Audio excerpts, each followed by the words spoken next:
আমি আমার মেয়ে প্রিয়াঙ্কার কথা শুনে মনে মনে খুব খুশি হলাম। রাতের দিকে আমি প্রিয়াঙ্কার ঘরে গিয়ে শুয়ে পড়লাম। এদিকে আমার ছেলে সুবীর আমাকে প্রিয়াঙ্কা ভেবে বলল, দিদি আজ কিন্তু প্যাকেট নিয়ে এসেছি। আজ থেকে একটু বেশি কাজ করতে হবে। আমি সুবীরের কথার বিপরীতে কোনো শব্দ করলাম না। সুবীর আমাকে কোনো কথা বলতে না দেখে আবারও বলল, দিদি কিছু বলছিস না কেন? মা তুমি এখানে কি করছা? দিদি কোথায়? আমি আমার ছেলের কথা শুনে একটু মন খারাপ কণ্ঠে বললাম, কেন রে বাবা? সবকিছু কি তোর দিদি পারে নাকি? আমি বুঝি কিছু পারি না করতে। আমার কথা শুনে আমার ছেলে সুবীর ভীষণ রকম চমকে উঠল। সুবীর আমার দিকে প্রশ্নসূচক দৃষ্টিতে তাকাতেই আমি সুবীরকে উদ্দেশ্য করে বললাম, খোকা সবসময় তো তুই তোর দিদির সাথে কাজ করিস, আজ না হয় নিজের মায়ের সাথে কাজ করিস। আমার কথা শুনে আমার ছেলের পূরণ হয়ে যায়। সুবীর আপন মনে কিছু একটা চিন্তা করতে থাকে। সুবীর আর আমার কথা বলার মাঝেই আমার মেয়েও চলে আসে। আর আমার মেয়ে প্রিয়াঙ্কা সুবীরকে বলে, কিরে ভাই, মা যখন বলছে তখন বসে আছিস কেন? আমরা সবাই মিলে একসাথে কাজ করি। প্রিয়াঙ্কা নিজের কথাটা শেষ করতেই আমার ছেলে নিজের জায়গা থেকে উঠে আমার দিকে এগিয়ে আসলো। আর আমার মেয়ে প্রিয়াঙ্কার সামনেই আমাকে, হ্যালো আমার মিষ্টি বন্ধুরা, কেমন আছো সবাই? প্রতিদিনের মতো আজও তোমাদের মাঝে নতুন একটি ভিডিও নিয়ে হাজির হলাম। আজ তোমাদের বলবো আমার নিজের আপন ছেলে ও মেয়ের সাথে আমার জীবনের অসাধারণ একটি সত্যি গল্প। আমি 100% গ্যারান্টি দিয়ে বলতে পারি আজকের ভিডিওটা দেখার পর তোমাদের পানি চলে আসবে। তাই তোমাদের অনুরোধ করছি সম্পূর্ণ ভিডিওটি দেখার। তাই আর বেশি কথা না বলে চলো গল্প ফিরে যাই। আমি সুমিতা। আমি 42 বয়সী একজন বিধবা নারী। আমার স্বামী একজন ট্রাক ড্রাইভার ছিলেন। আমার 2 সন্তান আছে। এক ছেলে নাম সুবীর, বয়স 20 বছর, আর এক মেয়ে নাম প্রিয়াঙ্কা, বয়স 22 বছর। প্রিয়াঙ্কা আমার বড় মেয়ে। প্রিয়াঙ্কা একটা প্রাইভেট হসপিটালে চাকরি করে। আর আমার ছেলে সুবীর বাড়িতেই থাকে সবসময়। আমার স্বামী চলে যাওয়ার পর আমি অনেক কষ্ট করে আমার ছেলে ও মেয়েকে মানুষ করি। আমার ছেলে মেয়ের বয়স তখন খুব একটা বেশি ছিল না। আমার যখন বিয়ে হয় তখন আমার নিজেরও খুব অল্প বয়স ছিল। আমি তেমন কিছুই বুঝতাম না। বিয়ের পর আমার মেয়ে চলে আসলো, আর তারপর ছেলে। আমার স্বামী যতদিন ছিলেন ততদিন তিনি নিজের জায়গা থেকে অনেক চেষ্টা করেছেন আমাদেরকে ভালো রাখার জন্য। তবে তিনি সত্যিকার অর্থে আমাদের ভালো রাখতে পারেননি। আমি নিজেও কখনো আমার স্বামীকে তার দুর্বলতা সম্পর্কে বলিনি, কারণ আমি নিজেও কখনো আমার স্বামীর মনে আঘাত দিয়ে কিছু বলতে চাইনি। আমার স্বামীর একটু বয়স বেশি ছিল।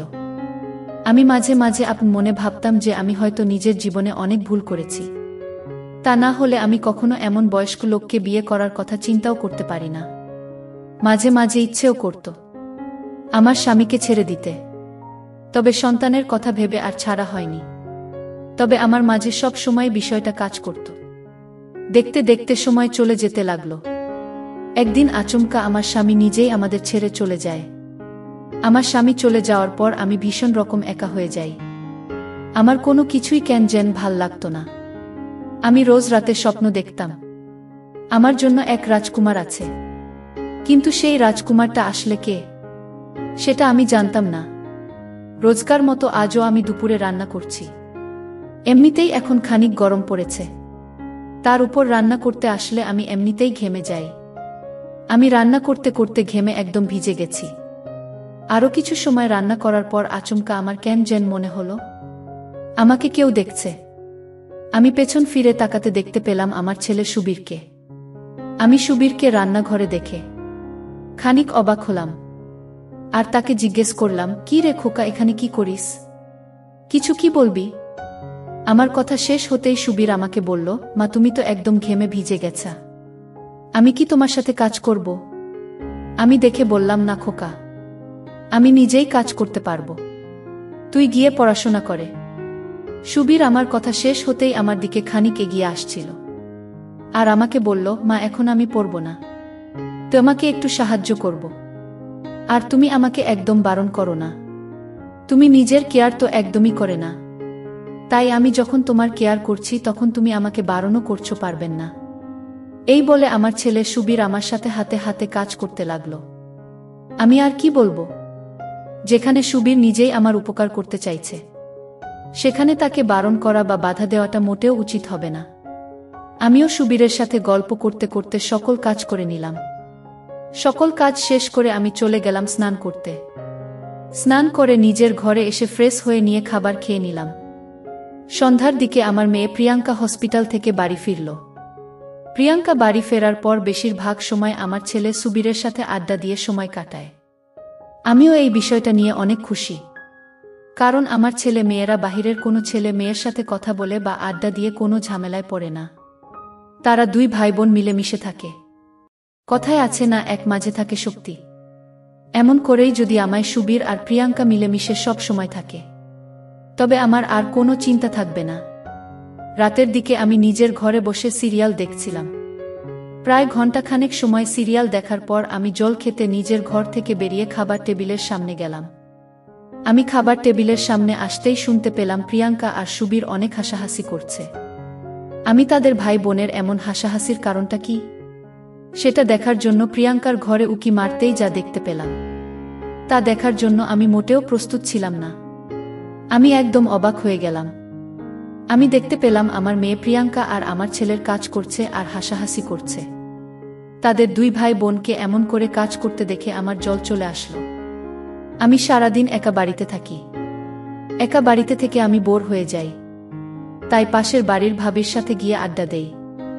রাতের বেলা ঘুমোতে যাওয়ার আগে অবধি টিভি দেখতে থাকি।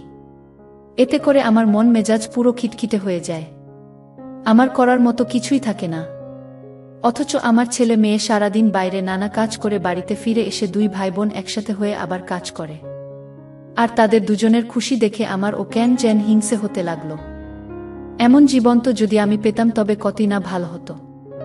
আমি আমার মেয়ে প্রিয়াঙ্কার ঘরের দরজার সামনে দাঁড়িয়ে আপন মনে এসব ছাইপাশ চিন্তা করতে থাকি। না, এখানে বেশি সময় দাঁড়িয়ে থাকা যাবে না, কারণ আমার মেয়ে আর আমার ছেলে যদি আমাকে এখনো জেগে থাকতে দেখে তারা রাগ করতে পারে। আমি আর সময় নষ্ট না করে নিজের ঘরে চলে গেলাম। নিজের ঘরে এসে আমি আপন মনে সুবীর আনন্দের কথাই ভাবছি। তাদের দুই ভাই বোনের ভবিষ্যৎ নিয়ে একটু বেশিই চিন্তা হচ্ছে আমার। সারাটা রাত আমার চোখে ঘুম আসলো না। আমি তাদের কথাই শুধু ভাবছি। নিজেকে নিজেই দোষ দিচ্ছি। আমি মা হয়ে নিজের সন্তানের সাথে কাজ করে তাদের সাহায্য করছি না।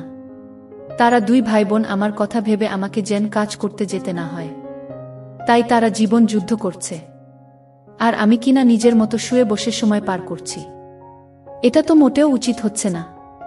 আমি অনেকটা সময় ধরে তাদের কথা চিন্তা করলাম। আমি চিন্তা করতে করতে কখন যে ঘুমিয়ে পড়লাম তা আমার মনে নেই। সকালবেলা আমার ঘুম ভাঙতেই আমি দেখতে পেলাম আমার মেয়ে প্রিয়াঙ্কা আমার ঘর ঝাড়ু দিচ্ছে।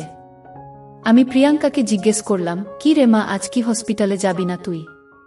আমার প্রশ্নের উত্তরে আমার মেয়ে বলল, না মা, আসলে হয়েছে কি, আজ আমাদের ছুটি, তাই আর কি ভাবলাম তোমার কাজে একটু সাহায্য করি। আমি প্রিয়াঙ্কার কথা শুনে প্রিয়াঙ্কাকে জিজ্ঞেস করলাম, তা তোর ছোট ভাই সুবীর কোথায়?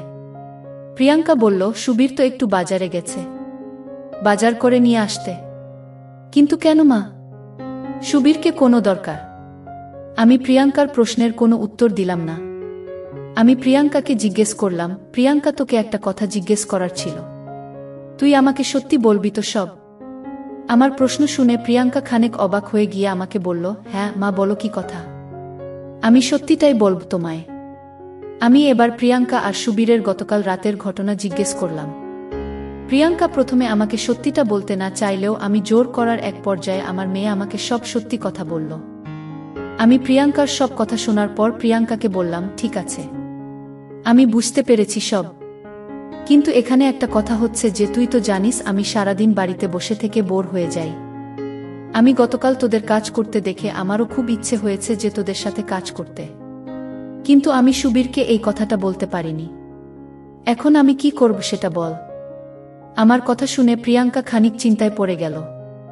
প্রিয়াঙ্কা নিজেও বুঝতে পারছে না সে কি বলবে, কারণ সুবীর তাকে আগেই বলেছে যে মাকে কোনো কাজ সে করতে দিবে না।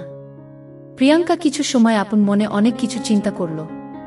তারপর প্রিয়াঙ্কা আমাকে বলল, ঠিক আছে মা, তুমি যখন বসে থাকতে পছন্দ করো না, কাজ করতে চাও, তখন আমি ভাইকে বলে ব্যবস্থা করব সব। এই বলে প্রিয়াঙ্কা চলে গেল নিজের ঘরে। আমি আমার মেয়ে প্রিয়াঙ্কার কথা শুনে মনে মনে খুব খুশি হলাম। রাতের দিকে আমি প্রিয়াঙ্কার ঘরে গিয়ে শুয়ে পড়লাম। এদিকে আমার ছেলে সুবীর আমাকে প্রিয়াঙ্কা ভেবে বলল, দিদি আজ কিন্তু পেমেন্ট পেয়েছি, আজ থেকে একটু বেশি কাজ করতে হবে। আমি সুবীরের কথার বিপরীতে কোনো শব্দ করলাম না। সুবীর আমাকে কোনো কথা বলতে না দেখে আবারও বলল, দিদি কিছু বলছিস না কেন?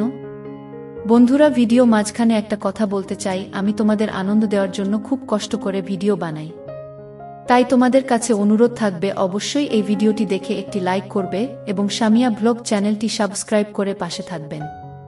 কথা বল। আচ্ছা, কথা বলতে হবে না, তাড়াতাড়ি চল, লেট হয়ে যাচ্ছে। এই বলে সুবীর আমার হাত ধরতেই আমাকে দেখে খানিক চমকে উঠল। সুবীর আমাকে দেখে আমাকে প্রশ্ন করল, মা তুমি এখানে কি করছা? দিদি কোথায়?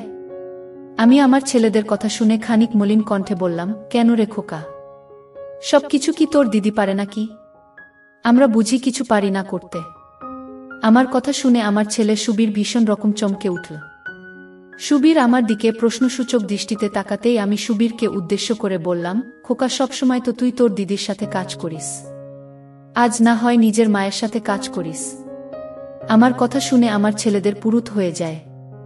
সুবীর আপন মনে কিছু একটা চিন্তা করতে থাকে। সুবীর আর আমার কথা বলার মাঝেই আমার মেয়েও চলে আসে। আর আমার মেয়ে প্রিয়াঙ্কা সুবীরকে বলে, কি রে ভাই, মা যখন বলছে তখন বসে আছিস কেন? আমরা সবাই মিলে একসাথে কাজ করি। প্রিয়াঙ্কা নিজের কথা শেষ করতেই আমার ছেলে নিজের জায়গা থেকে উঠে আমার দিকে এগিয়ে আসলো। আর আমার মেয়ে প্রিয়াঙ্কার সামনেই আমাকে বলল, মা তোমার তো বয়স হয়েছে, এখন তোমার বিশ্রাম করার সময়।